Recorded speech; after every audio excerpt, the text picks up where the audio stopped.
Tired of getting the same AFL odds from a bookie? Betfair lets you set the odds, back teams to win, or bet on them to lose. All markets include head-to-heads and first goal scorer. Betfair.com.au. Gamble responsibly. If gambling becomes an issue, call 1-800-858-858. Party people! Rooch, here he is. Rooch, here he is. Hey, Rooch, shakalaka, shakalaka, shakalaka, Rooch.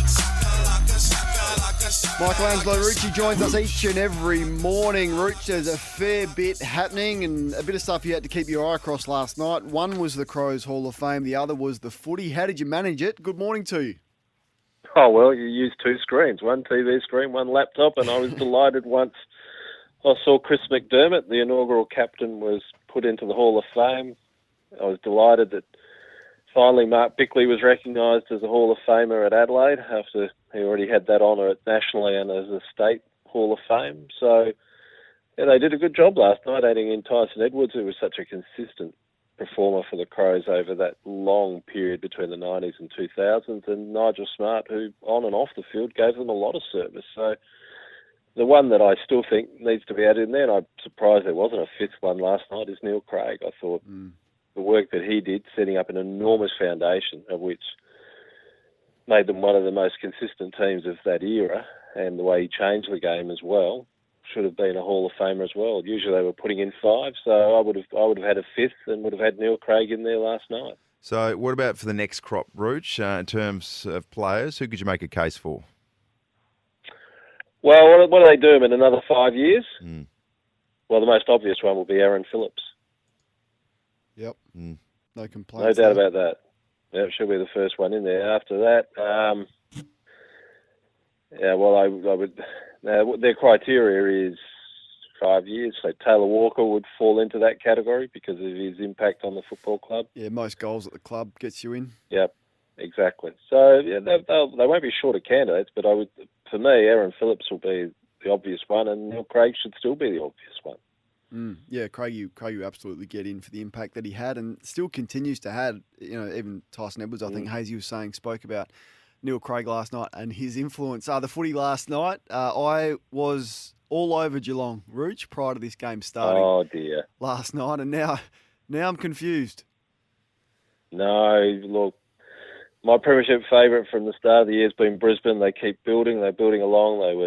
Let's be quite clear, they were robbed the last time they played Geelong. They had a great finish in the way in which they went about that game. They were terrible to start. They were always going to have a fair bit burning on the old memory about what they had to do with Geelong, but they've worked out, just how to play them. And it's one thing if you run against Geelong, but you also got to be able to finish the work off. And Geelong keep playing that hold, chip, work through the middle, and then go long game. It's worked for them for most of the year, but Brisbane's worked a way out. And they thought, you have to look at the way Marcus Adams played on Tom Hawkins. Yeah, that was something good. too, wasn't Yeah. it? So the Lions have worked it out. We don't know if they're going to meet through September. I mean, we expect them to be both top four sides, but they may never meet.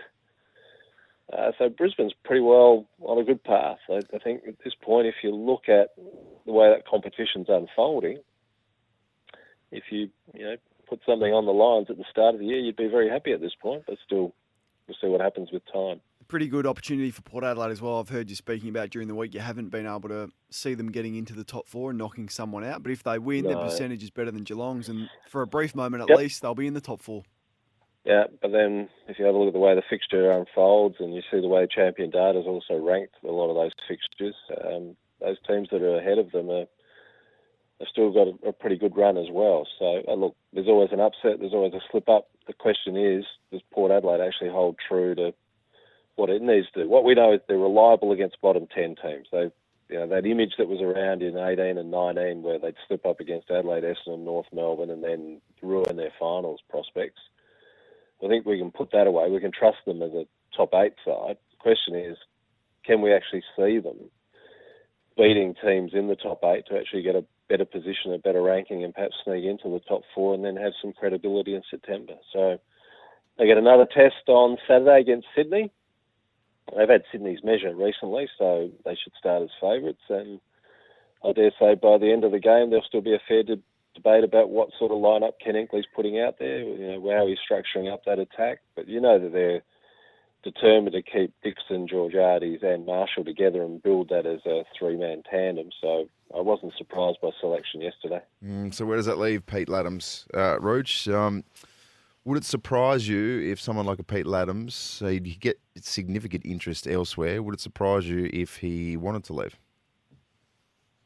Well, he had significant interest last year, particularly from Sydney. They were certainly asking, where's Pete Laddams stand? Now, I can't answer for Pete Laddams as where he thinks he's going to get the best out of his AFL career. But he's not going to be short of opportunities. The question is, where does he feel he will find the best of himself? He seems, determined to be a Port Adelaide player, and it's up to him. But again, you're both right. He won't be short of people knocking on the door saying, well, you can walk into our side rather than wait to, find a place in Port Adelaide's team. So the call's on his hands at the moment. It's a nice spot for Port Adelaide to be in when you've got a couple of key big men playing in the sample. Daniel Talia, what does his future look like? It was probably one way at the start of the year, but it's been an interesting season for him. And where do you think he sort of stands in terms of a future at West Lakes? Well, that question only gets answered by his fitness, because if that doesn't come good, there aren't going to be suitors anyway. So we really need an answer on where his recovery is. And it's been a difficult one, because every time he's tried to step it up beyond, like he's told us, week after week, he tries to step it up, get it beyond 70%. He had the setback with a tendon issue on that injury. Now, if you're a suitor, you're not going there, because, everyone's doing medicals, everyone's saying, well, you're not going to heavily invest, you're going to pay a fair bit of money to get Daniel Talia. So you're not going to invest in an uncertain player health-wise. But I would have thought, surely he stays at Adelaide. The question is, what sort of contract does he get at Adelaide? And not only in term, but also in dollars. But Adelaide wouldn't want to lose Daniel Talia when they actually need some strength in defence and even some good mentoring in defence. But again, do they take that risk if his foot's not right? We'll wait and see. It's getting a little bit concerning for Daniel Talia, just with the language out of Mark Rashuda, and we know he's the one that has a massive influence when it comes to the list.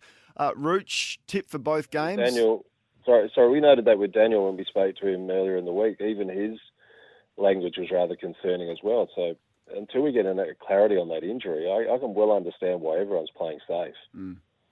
Rooch, do Port Adelaide win tomorrow? Yes, they do. And the Crows? Yeah, I think they do. I just don't like what Carlton is at the moment, and I don't need to see any more vision of how they set up in defence to know that. I like the way David T revived Carlton by giving their players this enthusiasm to score. Remember, it just became too dour under Brendan Bolton, and you could see they weren't enjoying their footy. But those players also have got a responsibility to make sure that they defend. They can be delighted they got a caretaker coach into the senior job because he gave them attacking footy. But don't they realise they also have to defend if they're going to keep that coach? You would have thought so. It's been their biggest issue. Rooch, thanks for your work this week.